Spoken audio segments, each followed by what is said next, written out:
बल्लारपूर नगर परिषदेच्या विमा निविदा घोटाळ्यातील अधिकारी कर्मचाऱ्यांवर कारवाई करा। नगर परिषद बल्लारपूर तर्फे दिनांक 29/2/2024 रोजी प्रसिद्ध केलेल्या कर्मचारी विमा निविदा प्रक्रियेत मोठ्या प्रमाणात गैरव्यवहार झाला आहे। निविदा प्रक्रियेत पारदर्शकता राखली गेली नसून निविदा धारकांच्या दरांच्या तुलनात्मक तक्त्यात मोठ्या विसंगती आढळल्या आहेत। तसेच चुकीच्या पद्धतीने कर्मचारी विमा निविदेत अधिक दर मंजूर करून शासनाच्या सार्वजनिक निधीचा अपव्यय करून भ्रष्टाचार केलेला असल्याने ठराव क्रमांक 8 महाराष्ट्र नगर परिषद नगर पंचायती व औद्योगिक नगरी अधिनियम 1965 कलम 308 अन्वये रद्द करून दोषींवर कार्यवाही करण्यात यावी, अन्यथा महाराष्ट्र नवनिर्माण जनहित कक्ष विभागातर्फे आंदोलन करण्यात येईल असा इशारा मनसे जनहित विभागाचे जिल्हाध्यक्ष रमेश काळबांदे सुनील गुडे यांनी जिल्हाधिकारी यांना निवेदनातून दिले असल्याची पत्रकार परिषदेत माहिती दिली।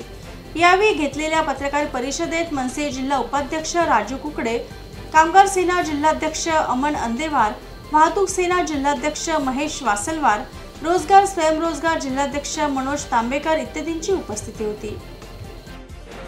बल्लारपूर नगरपालिकेमध्ये कर्मचारी विमा निविदा घोटाळा जवळपास 32 लाखाचा झालेला आहे।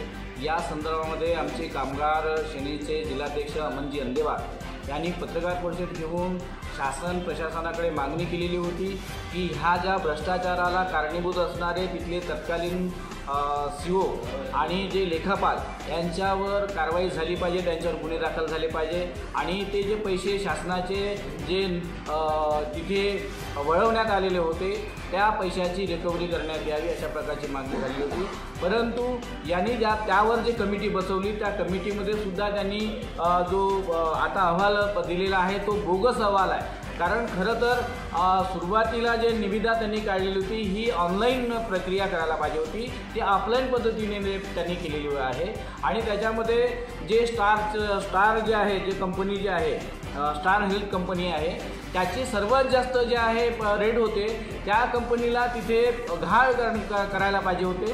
परंतु जे SDFC जे आहे त्याच्यानंतर दुसरी कंपनी आहे त्यांचे रेट कमी असून सुद्धा त्याच्या रेटमध्ये फोडतोड करून स्टार हेल्थ कंपनीला जे आहे टेंडर देऊन मोठ्या प्रमाणामध्ये भ्रष्टाचार झालेला आहे। जे 10 लाखाची जे अमाऊंट आहे ते 32 लाखाची अमाऊंट शासनाची त्याच्यामध्ये जात आहे आणि म्हणून हा लाखोचा भ्रष्टाचार झालेला आहे। याच्यावर जे आहे शासन प्रशासनाने कारवाई करावी आणि जे पैसे जे अतिरिक्त जे खर्च होत आहे ते त्या अधिकाऱ्यांकडून रिकवर करण्यात यावे, अन्यथा महाराष्ट्र नवनिर्माण सेनेतर्फे त्या नगर परिषदेच्या प्रशासनाविरुद्ध आंदोलन करण्यात येईल अशा प्रकारचा इशारा आजच्या पत्रकार परिषदेच्या माध्यमातून आम्ही दिला।